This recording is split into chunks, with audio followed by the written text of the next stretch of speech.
Berapa banyak di antara kita seringkali mendengar perkataan orang lain, perlakuan orang lain, sikap orang lain yang jelek terhadap kita tuh seringkali kepikiran. Bahkan kita seringkali lemah dengan perkataan-perkataan buruk orang lain tentang hidup kita, yang menyerang kita, merendahkan kita, atau memperlakukan kita tidak baik. Bapak Ibu, hidup kita itu tidak ditentukan oleh sikap orang lain. Hidup kita tidak ditentukan oleh perlakuan orang lain. Hidup kita tidak ditentukan oleh perkataan orang lain. Hidup kita itu dikontrol dan ditentukan oleh janji Tuhan. Kita mesti tahu itu. Kita tidak boleh kepikiran terus-terusan dengan perkataan orang lain. Kalau kita kepikiran, kita terima perkataan-perkataan buruk, ya jadi. Jadi semua perkataan buruk yang dilontarkan orang lain terhadap diri kita, kalau yang buruk kita harus tolak dalam nama Yesus tentunya. Kita harus menjadi orang yang smart, orang yang pandai, orang yang pintar memilih mana yang dari Tuhan dan mana yang dari setan. Yang kalau tujuannya hanya untuk menyerang, merendahkan, menjatuhkan kita ini akhirnya itu kepikiran terus. Berapa banyak orang diserang oleh perkataan orang yang jelek-jelek, akhirnya malas cari Tuhan, malas berdoa, sakit hati, benci, dan dendam. Kita mesti tahu hidup kita ditentukan oleh semua janji Tuhan, perkataan Tuhan dalam diri kita. Hidup kita ditentukan oleh firman Tuhan. Hidup kita ditentukan oleh kehendak Tuhan, bukan sikap orang lain. Jadi kita harus bijaksana nih. Ketika ada orang ngomong jelek tentang kita, ketika ada orang nyerang kita, ketika orang lain merendahkan kita, apa kita harus balas? Enggak. Kalau didapatin dalam diri kita ini salah, orang lain ngomongin jelek tentang kita, kita berubah. Tapi ketika kita ini udah benar di dalam Tuhan, tidak melakukan dosa, tidak merugikan orang lain, tapi orang lain nyerang kita, nyerca kita, mencaci kita, merendahkan kita, bagian kita ngapain? Tenang terus, berjalan bersama Tuhan. Cuekin saja, nggak usah dipikirin. Nggak usah dipikirin, nggak usah diterima, nggak usah direnungkan. Yang perlu kita renungkan adalah janji Tuhan. Yang kita renungkan adalah firman Tuhan. Tapi berapa banyak orang kepikiran seringkali. Orang kepahitan. Gara-gara apa? Karena sikap orang lain, karena perlakuan orang lain, karena perkataan orang lain yang tajam, yang merendahkan. Kalau pada perkataan buruk yang dari orang lain lontar dalam diri kita fokus saja dengan Tuhan. Bapak Ibu, kita mesti sadari, kita ini tidak bisa mengontrol perkataan orang lain. Kita nggak bisa ngatur mulut orang lain. Yang bisa kita atur adalah sikap hati kita. Apa kita bisa ngatur mulutnya semua orang? Nggak bisa tentunya. Mereka punya kehendak bebas. Mereka mau ngomong apapun bebas. Selama kita ini berjalan dengan Tuhan dan hidup dalam kebenaran, ketika orang ngomong jelek tentang kita, enjoy saja. Nikmatin jalan terus sama Tuhan. Selama kita benar ya. Kalau kita ini nggak benar diomongin orang, ya kita yang bertobat, kita yang berubah tentunya. Harusnya kita menjadi orang yang merdeka, bebas dari tersinggung, dari kepikiran hal buruk yang dilontarkan orang lain. Tapi ini perlu proses, ini perlu waktu. Tidak ada yang instan. Saya pun seringkali kalau ada orang ngomong jelek tentang saya, seringkali rasanya gimana gitu. Atau ada orang komentar di medsos itu, rasanya gimana gitu. Tapi dengan berjalannya waktu, kalau dia komentar sembarangan, ya biarin saja. Mungkin karena mereka memiliki pemikiran atau pemahaman yang sebelum sejalan atau selevel dengan kita. Pemahamannya masih seperti itu, ya maklumin saja. Karena ada orang yang memperlakukan orang lain itu begitu merendahkan, menjelekkan, negatif. Kan kita nggak tahu kenapa dia melakukan seperti itu. Ada orang-orang yang memang pemikirannya itu negatif, jelek, terus ngelihat apapun jelek. Ini jelek. Karena orang-orang seperti itu adalah orang-orang yang memiliki masa lalu yang mungkin belum dibereskan, hatinya belum dibereskan. Bapak Ibu, untuk orang-orang yang biasanya ngomongnya nyakitin, nyelekit gitu, itu orang pasti coba dicek saja. Pasti itu orang punya luka batin di masa lalu. Karena orang yang dipulihkan ngomongnya itu tidak sembarangan. Di kitab Amsal dijelaskan seperti ini. Amsal 18 ayat 4. Perkataan mulut orang adalah seperti air yang dalam. Perkataan mulut orang adalah seperti air yang dalam. Memang sekali. Punya arus deras yang menghanyutkan. Ternyata perkataan kita itu mempunyai kuasa. Tergantung. Kuasa untuk membangkitkan orang atau kuasa untuk menghancurkan orang. Kuasa untuk merubah orang lain, kuasa untuk memberikan dorongan orang semakin cinta Tuhan atau semakin orang jauh daripada Tuhan. Tergantung mulut kita. Perkataan kita bisa mendatangkan berkat. Di sisi lain, perkataan yang sama juga mendatangkan kutuk. Di sisi lain, mulut kita ini, perkataan kita bisa memuji Tuhan, mengagung-agungkan Tuhan. Di sisi lain juga bisa memuja setan. Tergantung pilihan kita. Ketika ini kita didapati hati kita ini benar di hadapan Tuhan. Makanya penting sekali. Orang itu pengen tahu isi hatinya seseorang, simpel saja, lihat dari apa yang keluar dari mulutnya. Kalau kita ini cinta Tuhan, kita ini mengasihi Tuhan, kita sudah dilahirkan baru, hati kita diisi firman, diisi kebenaran, yang keluar firman. Kalau hatinya penuh pahit, penuh dendam, hidupnya penuh luka, dilukain suaminya, mungkin dilukain pacarnya, dilukain tetangganya, dilukain orang tua, yang keluar pun jelek pasti. Ngomongnya ketus, tajam, penuh curigaan. Orang-orang yang pernah luka batin, orang-orang yang pernah dilukain, biasanya dia akan sangat protektif sekali. Dia menjaga seperti sebuah palang, sebuah gapura-puri. Jadi kita ini bertemu dengan orang baru, orang-orang yang disakitin tentunya ya. Orang-orang yang disakitin ini ketemu dengan orang baru. Biasanya kalau dia nggak suka, dia langsung pasang seperti palang. Dengan apa? Pertengkaran, dengan amarah. Supaya apa? Diproteksi dirinya, tidak disakitin lagi. Tapi kita orang-orang yang benar, kita nih orang yang dipulihkan, harusnya kita bebas dari seperti itu. Tapi kalau ada orang yang seperti itu, orangnya ketus, cerewet bawelnya bukan main, jelek, suka jelekin, suka membantah, ngelawan pemimpin, ini orang-orang yang biasanya tuh ya, hatinya itu belum benar di hadapan Tuhan. Bapak Ibu bisa cek saja, semua orang yang ngomongnya ketus, jahat, nyerang orang lain, coba cek hatinya itu pernah luka nggak? Ada luka nggak di masa lalu?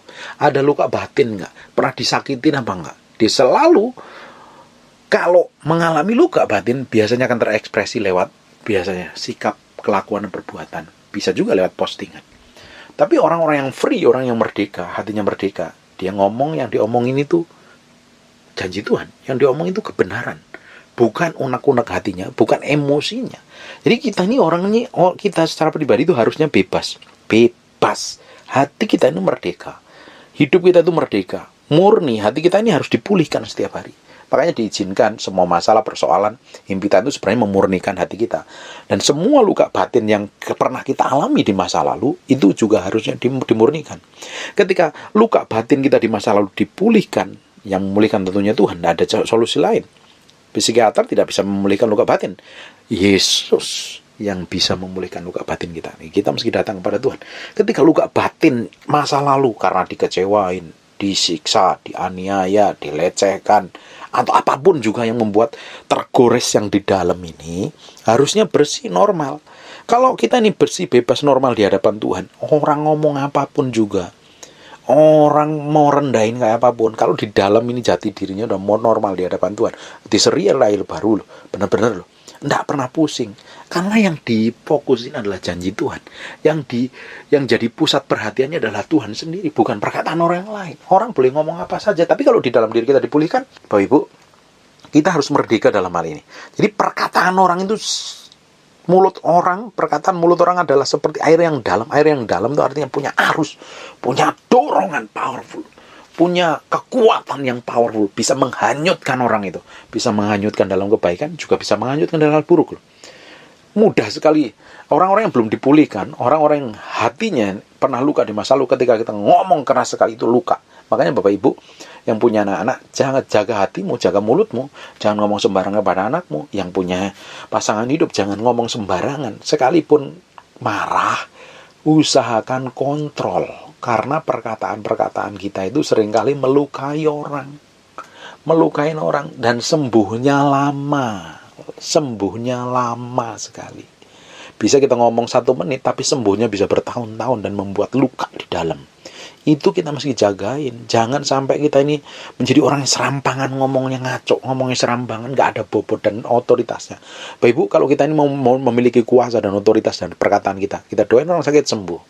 Doain orang terjadi terobosan breakthrough. Mulut kita harus ngomongnya firman. Jangan ngomong kebun binatang kalau marah. Ngomong ngerendahin orang lain. Ngomong selalu ngerendahin pasangan. Selalu fitnah. Selalu hal yang gak buruk. Yang buruk maksudnya. Hal buruk yang diomongin terus. Hal jelek diomongin terus. Ya membuktikan isi hatinya apa. Orang kesimpel. Orang pengen tahu isi hati orang, jangan ngomong aja terus apa yang di dalam hatinya. Kita ini kalau cinta sama pasangan kita yang ngomongin tentang pasangan kita.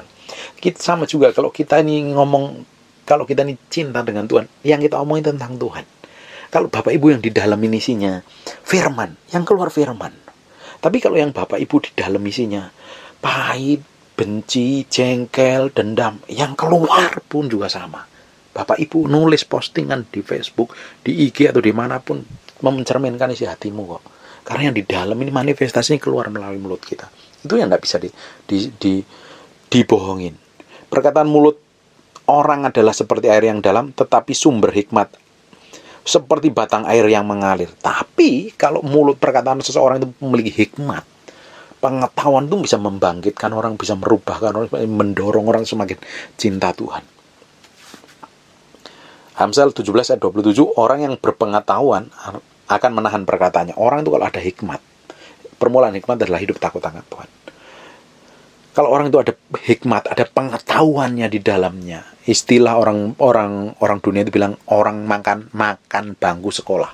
Sama orang yang nggak makan bangku sekolah itu cara ngomongnya beda. Harusnya memang kan nyatanya beda. Tetapi orang yang berpendidikan, memiliki pengetahuan, memiliki gaya hidup yang sudah diubahkan, memiliki kehidupan pergaulan dengan Tuhan, tentunya ngomongnya itu nggak sembarangan, nggak asal ngomong, nggak asal jeplak istilahnya, nggak asal komentar, nggak asal menilai orang. Karena apa? Dia akan hati-hati. Dia tahu perkataan kita itu mengikat, bisa melepaskan berkat, bisa melepaskan kutuk. Nah, harusnya kita memilih mulut kita melepaskan berkat. Harusnya mulut kita menjadi kepanjangan Tuhan. Bapak Ibu, kalau kita ini hidupnya itu bergaul dengan Tuhan, hidup benar di hadapan Tuhan, perkataan mulut kita ngomong tentang firman itu sama berkuasa dengan perkataan firman yang keluar dari mulutnya Tuhan. Harusnya. Tapi kenapa firman yang keluar dari mulut kita itu tidak pernah berkuasa, tidak berotoritas? Karena apa? Lah hidup kita ini serampangan. Hati kita ini seringkali tidak benar. Hati kita seringkali motivasinya salah. Kalau kita ingin mulut kita tuh punya otoritas, power dan kuasa, harusnya kita benerin dulu yang di dalam ini. Ketika hati kita yang mengalami kelahiran baru, hidup benar bergaul dengan Tuhan, memiliki kedekatan dengan Tuhan. Saya sering ngomong sekali, Bapak Ibu sering dengerin khotbah saya aja terus. Cara terbaik untuk mematikan daging adalah masuk dalam hadirat Tuhan. Kalau kita nih sering masuk dalam hadirat Tuhan, yang di dalam ini dibersihin Tuhan lewat kejadian-kejadian sekitar kita. Kalau ada masalah, ada kejadian yang terjadi dalam hidup kita, mau enak atau nggak enak, sebenarnya Tuhan sedang berurusan hati kita. Tujuannya apa? Membersihkan kita. Nah, kalau di dalam ini bersih, seperti yang Tuhan mau, Tuhan berkuasa penuh dalam hidup kita, yang manifestasi keluar dari mulut kita pun juga memiliki otoritas dan kuasa. Makanya jaga mulutmu, jaga postinganmu, jangan serampangan. Orang yang berpengetahuan menahan perkataannya, nggak asal gampang komentar, nggak gampang memaki, nggak gampang merendahkan, nggak gampang menilai. Lihat yang di dalam dulu. Orang yang memiliki hikmat tuh, kalau apa-apa, lihat dulu yang di dalam nih. Dan dia nggak akan sembarangan ngomong, nggak akan sembarangan komentar tentang orang lain. Orang yang berpengertian, berkepala dingin. Artinya orang yang memiliki hikmat, orang yang memiliki pengetahuan itu, segala tindak tanduknya, segala ucapannya, itu dipikirin matang-matang. Bapak Ibu, kalau kita ini hidupnya matang ya, memiliki kematangan dengan Tuhan. Saya semakin hari belajar, semakin hari dimatikan. Kita tuh mau ngomong nyakitin pasangan hidup kita itu rasanya tuh gimana gitu. Nggak mau lagi. Ngapain kita ngomong ngerendahkan pasangan kita? Berapa banyak di antara kita kalau kita ribut dengan pasangan hidup kita ngomongnya kasar, merendahkan dia, melecehkan dia. Padahal dia adalah orang yang kita cintai, orang yang kita kasihi. Buat apa? Bukankah cinta kita lebih besar daripada amarah kita? Makanya hati-hati Bapak Ibu yang memiliki pasangan hidup. Kalau ribut boleh. Tapi cepat diselesaikan dan jangan saling menyakiti. Saya sama istri saya bilang, kita boleh ribut besar, tapi tidak lebih dari 2 menit. Artinya apa? Cepat dibereskan. Itu cara tercepat matiin daging. Enak nggak? Nggak enak sama sekali.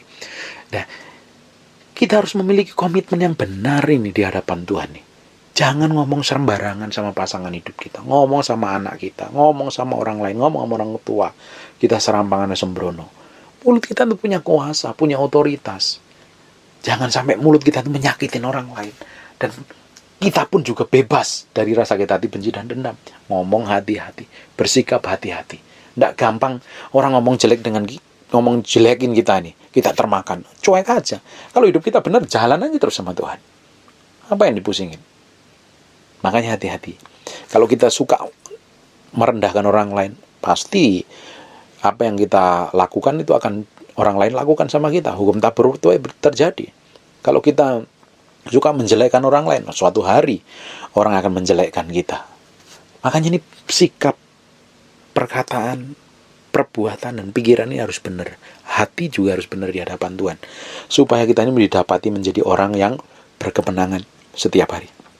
Bebas dari rasa tersinggung, bebas dari rasa sakit hati, bebas dari dendam dan kebencian. Amsal 12 ayat 16, bodohlah yang menyatakan sakit hatinya seketika itu juga, tapi bijak yang mengabaikan cemooh. Ayat ini ayat favorit saya nih. Bodohlah yang menyatakan sakit hatinya seketika itu juga. Ini termasuk golongan orang bodoh. Saya pernah bahas ini sebelumnya. Orang yang goblok istilahnya, orang bodoh. Maaf katanya agak kasar ya. Orang yang bodoh, ya memang kenyataannya Alkitab ngomong bodoh lah yang menyatakan sakit hatinya seketika itu juga. Orang yang gampang dengerin orang lain tuh tersinggung. Orang ngomong apa, marah. Orang akhirnya apa, kita kesel, kita benci dia. Itu termasuk golongan orang yang bodoh menurut kita Amsal. Ngapain omongan orang kita pikirin? Nggak perlu kita pikirin. Yang perlu kita pikirin apa? Janji Tuhan. Ngapain kita ngomongin orang lain, omongan orang lain yang jelek terhadap kita pikirin, terus berhari-hari kita merenung. Padahal kita Mazmur jelaskan, renungkanlah firman Tuhan. Taurat itu siang dan malam. Kita suruh merenungin firman Tuhan siang dan malam. Ngapain kita pikirin perkataan orang lain yang jelek? Seringkali kalau saya itu dengar perkataan orang jelek nih tentang saya atau apa, kalau saya benar ya saya jalan terus, tapi kalau yang salah saya berubah. Kalau ngomongin jelek itu saya tolak dalam nama Yesus. Semua perkataan-perkataan yang jelek itu tidak akan terjadi dalam hidup saya. Jadi kita itu akhirnya menjadi orang yang hati-hati loh. Tidak sembarangan, tidak sembrono. Tidak mudah sakit hati, tidak mudah benci, tidak mudah merendahkan orang lain, tidak mudah baper, nggak mudah kepikiran dan perkataan orang lain. Bodohlah yang menyatakan sakit hatinya seketika itu juga, tapi bijak. Tapi orang yang bijak yang mengabaikan cemooh. Orang ngomongin jelek sama kita, jalan terus sama Tuhan. Nikmatin saja hidup bersama Tuhan. Itu Tuhan bela kok. Kalau ada orang ngomongin jelek tentang kita, fitnah kita nggak perlu menjelaskan kepada orang lain. Beri waktu untuk Tuhan untuk menjelaskannya. Biar Tuhan sendiri yang jelaskan tentang apa yang kita lakukan. Itu lebih powerful. Bapak Ibu, berapa banyak kita ketika kita ini difitnah orang lain, kita bikin klarifikasi, menjelaskan, gua nggak seperti yang lu ngomong lo ya, gua nggak seperti yang orang itu ngomong lo ya, nggak seperti si A ngomong ya, kita mau jelasin. Ketika si A ngomong sama si B yang jelekin tentang kita nggak perlu datangin si B untuk mengklarifikasi, untuk membenarkan diri. Nikmatin saja kita jalan dengan Tuhan. Biar Tuhan yang menjelaskan. Beri waktu Tuhan untuk menjelaskan. Bagian kita ngapain? Nikmatin terus. Nggak usah sakit hati. Doain kalau perlu si A ini biar bertobat. Kita kadang perlu, cara mematikan daging adalah ketika kita ini dijelekkan, direndahkan, dihina, atau dicemooh, atau dihianatin, atau difitnah, atau apapun juga diperlakukan buruk orang lain. Kadang kita tuh perlu waktu, kasih waktu aja, duduk di hadapan Tuhan setengah jam. Doain orang yang fitnah kita, supaya diampunin, supaya hidupnya diubahkan, dan hidupnya diberkatin. Itu powerful. Kita nggak perlu tersinggung, kita nggak perlu marah, kita nggak perlu balas dendam. Ngapain? Orang kita ini hidup dengan Tuhan kok. Kita ini hidup di dalam perjanjian baru. Kalau hidup di dalam perjanjian lama, gigi ganti gigi, mata ganti mata. Kita hidup dalam perjanjian baru. Kalau orang bersalah kepada kita, ya diampuni. Orang tampar pipi kiri, kasih pipi kanan. Orang minta baju, kasih jubah. Orang minta jalan 1 kilo, kita jalan 2 kilo. Artinya apa? Jangan balas kejahatan dengan kejahatan. Kita berusaha, tidak gampang memang, kita berusaha melakukan seperti apa yang Tuhan mau. Karena Tuhan punya maksud dan tujuan hidup kita. Hidup kita itu berkemenangan. Kita nggak pusing dengan perkataan orang. Kita nggak merasa terganggu dengan perkataan orang negatif tentang kita.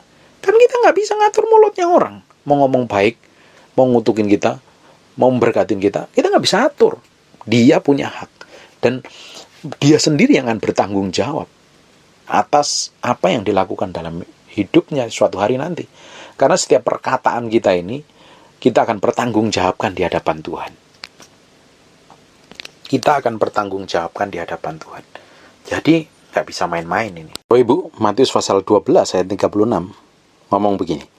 Tetapi aku berkata kepadamu, setiap kata sia-sia yang diucapkan orang harus dipertanggungjawabkannya pada hari penghakiman, karena menurut ucapanmu engkau akan dibenarkan, dan menurut ucapanmu pula engkau akan dihukum. Ini hati-hati sekali loh.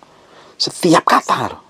Semua kata sia-sia, yang sembrono, serampangan, jelekin orang, merendahkan orang, suatu hari ketika kita menghadap Tuhan, kita akan mempertanggungjawabkan di hadapannya, tanpa terkecuali. Hati-hati, kita bisa memilih hari ini.